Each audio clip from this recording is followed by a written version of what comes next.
না, এটি আসলে আমাদের চোখে ধরা পড়েনি।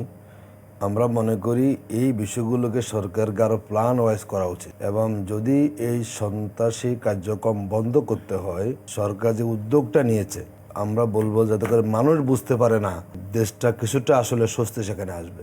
তবে আবারও বলছি, আমাদের সরকার ওনারা অনেক গর্জন নিয়ে কথা বলেন, কিন্তু মাঠ পর্যায়ে আসলে তার প্রভাবটা সেখানে কম পড়ে। আমরা আজকে এখান থেকে আমরা বলবো যে যারা অবৈধ অস্ত্র তাদের কাছে আছে, বিশেষ করে যারা আওয়ামী ফ্যাসিস্ট, দেখুন আমাদের এটা খুবই দুর্ভাগ্যজনক। আমরা যখন ছিলাম বিরোধী দলে, মানে বিগত 15 বছরে কি পরিমাণ যে আমরা হয়রানির শিকার হয়েছিলাম। আমরা অ্যারেস্ট হয়েছি, রিমান্ড, আবার জেলগেট থেকে আটক, আবার রিমান্ড। এক একজন রাজনৈতিক কর্মীর বিরুদ্ধে 100 মতো মামলা সেখানে ছিল। আমরা দেখলাম যে এই কিছু নেতা অ্যারেস্ট হয়েছেন আওয়ামী লীগের। এখনো পর্যন্ত বাংলাদেশের প্রত্যেকটা জায়গায় যারা বিভিন্ন সময় অস্ত্রবাজ সন্ত্রাসী, তারা কিন্তু এখনো তারা বাইরে আছে। খবর সবচেয়ে আমার দুঃখজনক হলো, আপনি দেখেছেন যেই ব্যক্তির ব্যাপারে কথা আসছে যে যিনি হাদিকে গুলি করেছেন, তিনি অস্ত্র মামলায় অ্যারেস্ট হয়েছেন। এবং যাবেন কোথায় বলুন?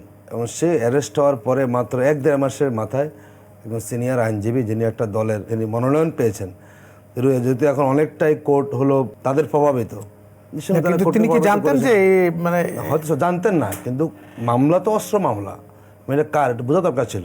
এবং দেখেন তাদের কিন্তু জামিনে তারা বেরিয়ে এসেছেন। এগুলো কিন্তু আমাদের খেয়াল করতে হবে। এবং আমরা যদি এখন সব অস্ত্রবাজদেরকে জামিন মুক্ত করে দেন, তাহলে আপনি আর লাভ হবে না কোনো কিছু। এই জন্য আমরা মনে করি নির্বাচনকে সামনে রেখে আইন শৃঙ্খলা বাহিনীরও দায়িত্ব আছে, এবং আমি বলবো যে আমাদের কোর্টেরও দায়িত্ব আছে। সবাই মিলে দেশটাকে আমরা কিন্তু করতে চাই, যাতে কোনো সন্ত্রাসী এরকম তারা গুপ্তভাবে এসে হামলা করে নির্বাচনকে বন্ডুল করা কিংবা মানুষকে ভয় দেখাতে না পারে। দেখুন আমরা যদি, আমি নিজে একজন প্রার্থী, বা ভোট কেন্দ্র কি ভোট কেন্দ্রে যাওয়া যাবে? সেখানে গেলে কি কেউ আমাদেরকে এরকম মানে মানে দখল হবে না?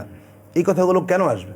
তার মানে হচ্ছে এখনও সরকার মুখে ভালো নির্বাচনের কথা বলছেন, কিন্তু তাদের অ্যাক্টিভিটিস এখনও মানুষ আশ্বস্ত হতে পারছে না ইলেকশনটা কী হবে, সেখানে একটা ভালো ইলেকশন হবে। তো আমরা বলবো যে যে অভিযান শুরু করেছেন, আমরা দেখতে চাই যে তালিকাভুক্ত সন্ত্রাসী এই পরিমাণ, অ্যারেস্ট এই পরিমাণ হয়েছে, এবং বিগত সময়ে যাদের হাতে লাইসেন্সও কিংবা যারা অস্ত্র নিয়েছেন, অবশ্যই বৈধ অস্ত্রগুলো সরকারকে জব্দ করতে হবে, এবং যেগুলো অবৈধ আছে যাতে একজন সন্ত্রাসীও যেই দলেরই হোক, যাতে তিনি বাইরে থাকতে না পারেন।